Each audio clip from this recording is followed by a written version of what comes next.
तुम्हाला फॉर्म भरायची वेळ येणार त्यावेळेस सर्वात महत्त्वाचं अतिशय महत्त्वाचं आहे ते तुमचा जीमेल आय डी किंवा ईमेल आय डी. हा पहिला पॉईंट आहे. म्हणजे तुमचा लॉगिन आय डी हा सर्वात महत्त्वाचा असणार. आता कोणाकोणाचं जीमेल अकाउंट आहे, पासवर्ड माहिती आहे, व्हेरीफाय पासवर्ड आहे, प्रमाणपत्र असं या जात पडताळणी प्रमाणपत्र. सर व्हिडिओ घ्या ना जरा.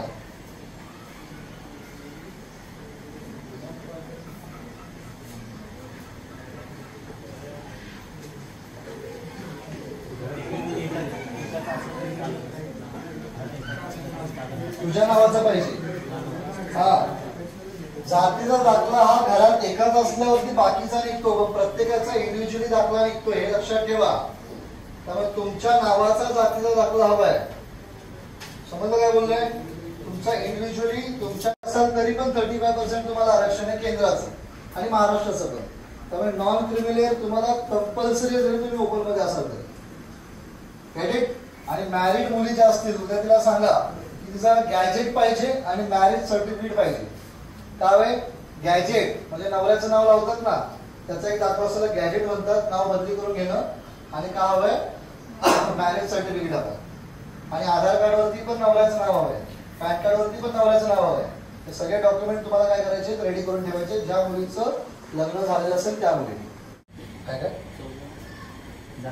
जात पडताळणी प्रमाणपत्र गेले ना.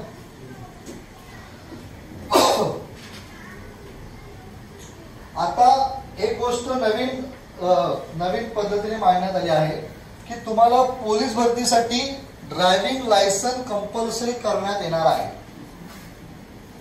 सध्या गरजेचं नाहीये, त्यासाठी तुम्हाला वेळ मिळेल. कळलंय? आता सध्या लगेच या भरतीला अजून आलेलं नाहीये, पण तुम्ही लक्षात ठेवा की तुमच्याकडे ड्रायव्हिंग लायसन्स असलं पाहिजे. टू व्हीलर आयदर फोर व्हीलरचं TR चं लायसन्स, ठीक आहे, किंवा